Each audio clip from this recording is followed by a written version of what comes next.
17 years ago, Bungie would take a gamble on their massively popular Halo franchise, turning an expansion into its own standalone game. No Cortana, no Master Chief, just a squad of regular humans dropped into a city with a mystery and noir aesthetic to it.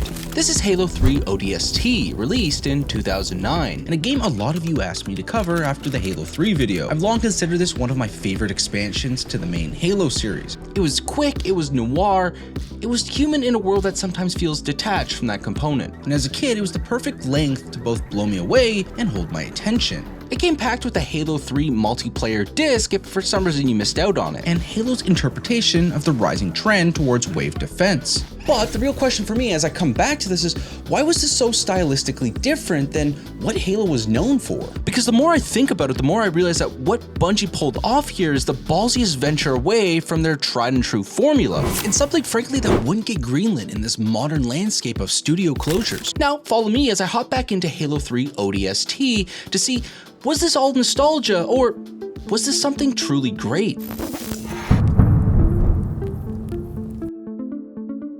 If you haven't played this game since release, like me, what do you even remember about it? Because 17 years ago, I remember a dark atmosphere, a gritty team-oriented campaign, and a slightly foreign version of combat with the Covenant due to being an ODST and not a super soldier. Unlike other previous Halo campaigns, I've only ever played through this one once. And after playing through it entirely again, I'm more amazed by this final product. My memory of this campaign wasn't exactly correct, as there's aspects to this campaign that just never fully registered with me as a kid. And I think there are even slight choices that weren't positive in regards to structure. But I think if we really want to evaluate Halo 3 ODST, we need to break down its elements into a more granular structure to see the highlights and maybe lowlights that may have affected its campaign and overall game. From the casting choices for the characters, to the jazzy noir soundtrack, to the open world elements, and even the stories available and how missions are laid out. Let's start with something that I never noticed as a kid, but 17 years later has me fanboying out a little too much: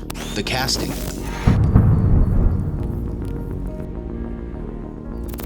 I used to watch and eventually create a bunch of Halo and COD Easter egg videos in the early 2010s. Today I have an Easter egg / skull video for you. So I was always aware that Halo was primed with fun cameos from big actors, usually in throwaway marine combos you could stumble upon. But when I tell you that, when I see a very Nathan Fillion looking Buck walk into frame and then actually be voiced by him, I was all smiles. Now imagine my surprise when I find out that 2 more leads of the Firefly series are helming some of these pivotal main characters. When I first played this, I hadn't broken out of my bubble of Lost and House only television, but 17 years later it feels a bit crazy seeing them play Halo variants of their famous characters. Nolan North, the voice of everyone in gaming in this era, and Trisha Helfer of similar Battlestar Galactica fame round out the rest of the main cast. This is our main ensemble of the story. 4 battle-hardened ODST soldiers and Dare, the Oni representative, the covert intelligence unit in this universe. Oh, and our main character, the Rookie, the silent protag whom is new to the troopers, but based on the breadth of the campaign, is kind of a monster at killing the Covenant. I don't know about you, but my only knowledge of ODST previous to this game was its helmet in the Halo 3 customization menu. And quite frankly, I just thought it was ugly. But after playing the game, it's like my brain wiped and now the ODST helmet was super cool now. But it was still an odd pivot to switch away from the Spartan super soldier that the franchise was built around for just an elite soldier in the ODSTs. But after playing through it again, I genuinely wish there was more of this type of content highlighting this perspective of this world, rather than the later iterations of the Spartan program. In terms of character and story, ODST stands for Orbital Drop Shock Troopers. We are a unit meant to be assaulting a Covenant ship, but plans do change as the Prophet of Regret makes a panicked in-atmosphere warp, scattering our whole unit across the city. I got very curious to see where this game fits into the timeline of the overall story, and this actually fills a hole in the Halo 3's early story that I just never put 2 and 2 together for. ODST starts midway through Halo 2. In Halo 2, the Covenant attacked New Mombasa, but the UNSC pushed back harder than they expect, and Regret panics and warps away, with the Master Chief and Keys following closely. This warp is the starting of the ODST game, but the ending of ODST connects Halo 2 and 3 by laying out why the Covenant was attacking the city and really laid out for me what exactly we see in the early parts of Halo 3, the ruins of New Mombasa around the Forerunner artifact the Covenant dug up. I mean, this is probably obvious to a lot of y'all, but this is like having a brain blast on a story you played 20 years ago that you just never put the pieces together on. I mean, this giant hole is the former New Mombasa. As I mentioned in the beginning, I remembered this game as a team-oriented push through the city, but I remembered wrong. Everyone on the team is separated, and the rookie seems the most out of luck as he was knocked out for 6 hours after crash landing. The main story has us, the rookie, walking the nighttime desolate streets of New Mombasa, trying to figure out what happened to our team. I always heard this game referenced as a noir, but it's quite literally a detective mystery that you piece together slowly. As you stumble upon more and more clues of battles in the past 6 hours, you slowly piece the narrative together. But every time you stumble on a clue, you switch perspectives to an ODST team member as they slowly group up with each other. I love that this game has a stellar cast, but in reality, there's not much character development outside of Buck and Dare's curious romance. You get the personalities throughout their specific missions and their mid-mission dialogue. It's basically the Coles notes of emotional beats from any Band of Brothers type story though. Walk on out of here. You're gonna carry me all the way, sweetheart? This game is set in the same engine as Halo 3, but the animations on the characters were definitely played with more here as the expressiveness is definitely upped in this iteration, almost to a comical level at times. From a story and character perspective, it's a 6-hour narrative that really nails this relationship between the ODST, but didn't really have any character development from its star-studded cast, but I don't think anyone really expected that anyways. But looking back on this now, I do think this was Bungie testing the waters for what would be Reach's narrative, because I think we could agree that the team's sacrifice and survival aspect is taken to a whole nother level in that game. But next up, let's talk about the structure of this story, because I think this can both be a highlight and a low light depending on how you enjoy your video games, and maybe how recently you've played through Halo 3's campaign.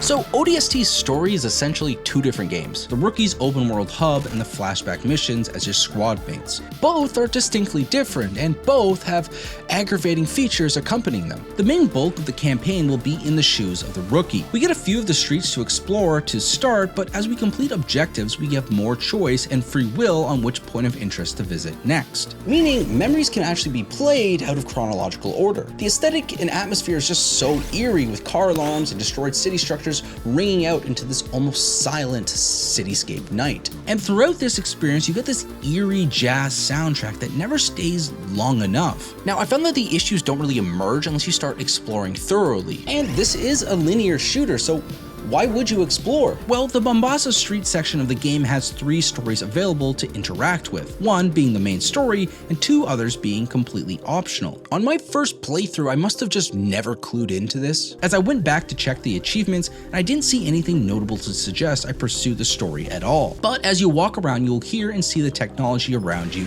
start booting up and even sometimes pointing you towards a tape of sorts. There are 29 of these tapes scattered around New Mombasa, with the last one available in the final mission of the game. The story follows Sadie and Desha, daughter of the doctor who maintains the AI that runs the city. This story is wild as it captures moments before the Covenant invasion to the moments of the invasion as Sadie tries to get to safety but eventually veers to try and reach her father. And these tapes are absolutely brutal. The Covenant is invading and slaughtering humans, but these tapes explore the humanity during this time, specifically the worst of humanity, as Sadie is constantly caught in the middle of panicked humans and humans whom are taking advantage of chaos to live some form of fantasy while they still can. With the most notable being the police chief who's chasing her around the city to try to do some freaky shit to her. Dude seems to have been obsessed with her mother, whom I think was implied to have died via him. So instead of fleeing for cover, this man chases this girl around the city trying to do his best Diddy impression. In all honesty, I was hooked on this story more than the squad regrouping, but it also gave a through line for the main story as it connects to the third story and the main one. See, throughout this all, in the main story and in the secondary story, there's this tragic third story about the Huragog.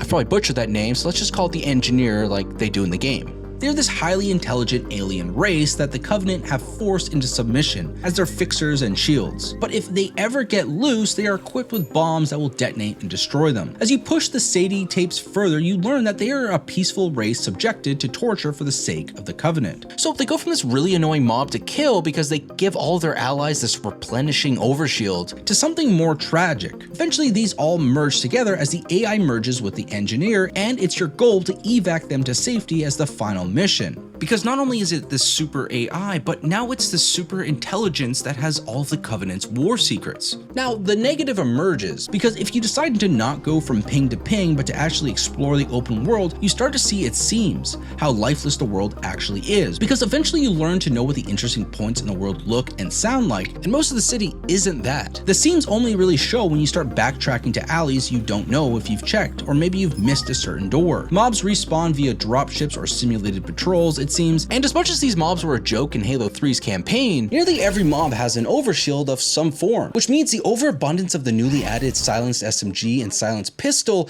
are slightly useless, as any plasma-based weapon is just better for cleansing these mobs. We do need to keep in mind when this game came out though, 2009, so this attempt at a partially open world game is commendable, especially when you consider Halo Infinite tried the same thing with a bigger budget and arguably did it worse. My real gripes come from the ODST memory section, and it's a small nitpick that feels present probably due to my proximity to how recently I beat Halo 3. A lot of their structure feels like we are going on a rehash of the greatest hits, but slightly askew and more obviously repetitive. In my Halo 3 revisit, I mentioned how timeless and near perfect the flow of that campaign was. There was countless moments where you were in a vehicle. It never felt gamified. I don't know how to explain that necessarily, but I was so immersed in that moment-to-moment action of that campaign. Whereas in ODST, it feels like the structure in these moments is repetitive actions in somewhat mirrored environments. They aren't all like this, and the most egregious one, in my opinion, is the final mission, and that isn't a memory. You are the rookie making an escape with Buck and Dare with the engineer in tow. To me, it feels like they saw how popular the last mission of Halo 3 was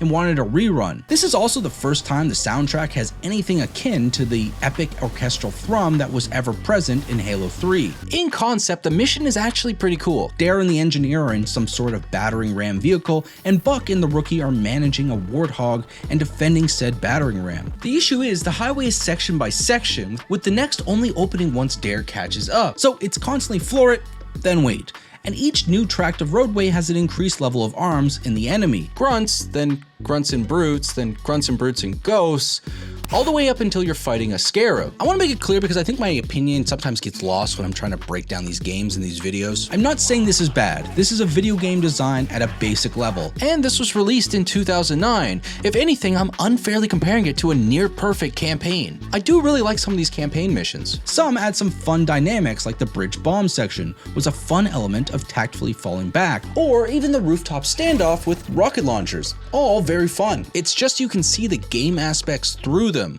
whereas not including the Cortana mission from Halo 3, I just never did in that game. I think although I have minor issues with its structure, the game presents a compelling campaign with a mystery and urge to get out alive that keeps you pushing through. But ODST goes a step further to differentiate itself from the previous games in the series, with its different tech to establish its human-based, its visuals in general, or even this jazzy soundtrack.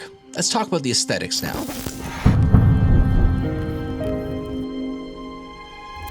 This is quite literally my favorite part of the game, hands down. The visuals, the tech used, the jazzy soundtrack, the lack of the jazzy soundtrack to heighten the ambiance of the atmosphere.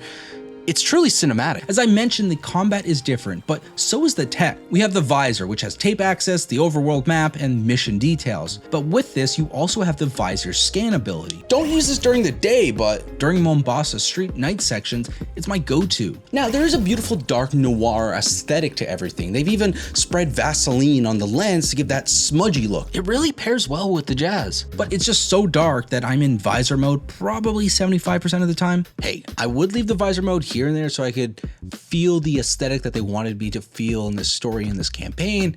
It's just I really like the Spec Ops look that they have going. So one last tech aspect that I almost forgot, which is shocking since by the end I hated it, manual healing. Overshields recharge with enough time out of line of fire. We know this, we're used to this. But manual health regen is how we non-super soldiers do it. As you get in the red, an annoying alarm starts going off, and this just gets worse and worse closer to zero you get. The health packs that fix this are always very abundant when I don't need them, but seem to be mysteriously gone when I do. Don't get me wrong though, I actually really liked that I had to be more careful about combat. It was a different change of pace and a fun difficulty addition. I really just disliked the alarm.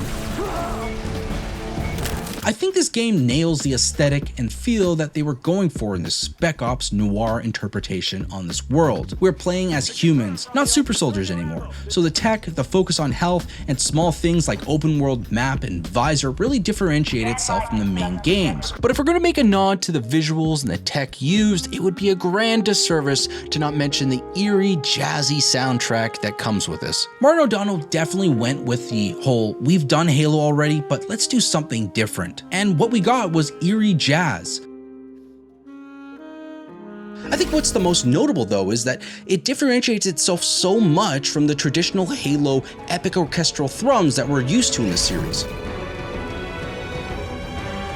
It's quite apparent that the game designers had fun with this from the top down, and it doesn't seem like Marty was treating this any different. There are portions that get close, and I think something like the special delivery touches on that feeling the end of Halo 3 had that was iconic, but it still feels like its own identity. I absolutely love the soundtrack to this game. I mean, it doesn't give me the nostalgic shivers down my spine that transports me back in time to when I first heard it. But to be fair, I wasn't tied to the hip with ODST like I was with Halo 3. But ODST uses ambient noises in Mombasa as a large part of its atmosphere. The eerie quiet, the non-stop rain, it all adds to the character of New Mombasa. Moments of quiet as you clear a dark apartment full of bodies with only noise being atmospheric is haunting. In the end, the aesthetics of this game has to be one of its biggest selling points. The sound, the look, the feel are what make it iconic, and they bring the whole game together. ODST very much represents Bungie taking an artistic swing to make something cinematic. And I think because of that, we get great visual moments like this.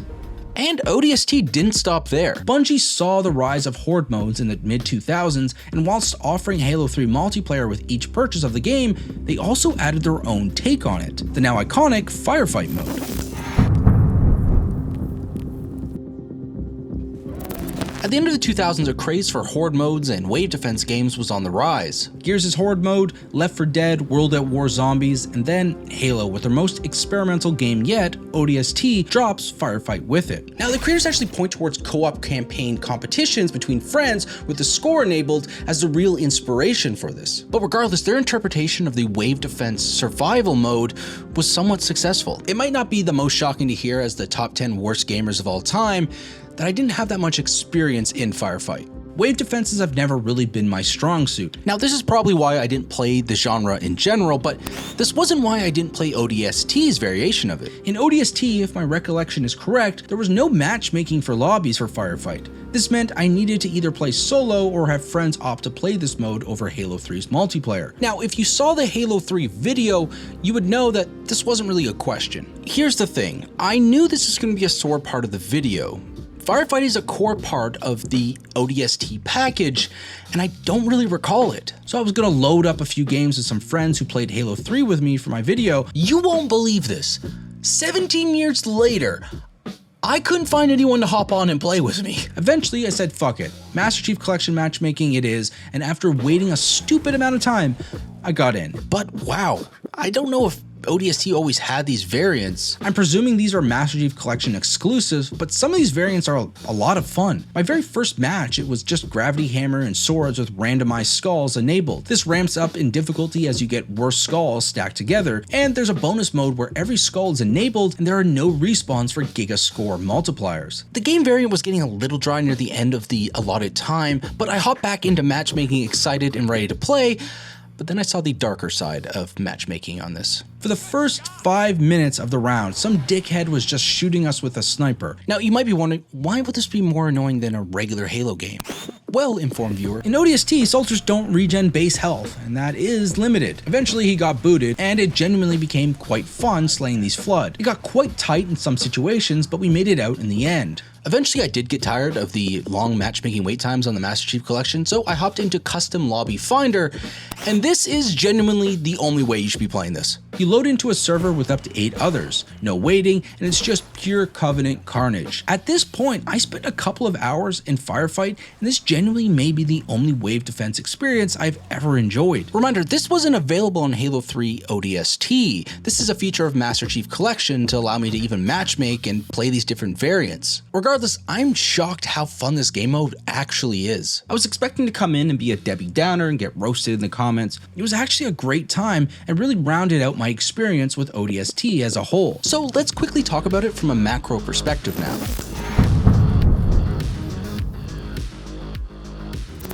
This game that was built on the Halo 3 engine was essentially an expansion. A human story, a band of brothers, or in this case ODST, fighting through an alien-infested city looking for evac after a thwarted launch. The game chose a noir art style, a jazzy soundtrack, and played with mystery storytelling and even their first attempt at an open world of sorts. And that doesn't even acknowledge the star-studded cast of the leads in this game. And I think from the baseline, all these aspects are done excellently in the 6-ish hour campaign. It's only when I lingered in its open world did I see some cracks, and I think playing through Halo 3 very recently showed me how repetitive and formulaic a lot of these flashback missions were. This isn't to say that they are bad, not even remotely. There are a lot of significantly fun moments in the campaign. I think in the end, when you look at Halo 3 ODST was a vessel for Bungie to play with so many different aspects of game design. from story structure to music, and we got something great.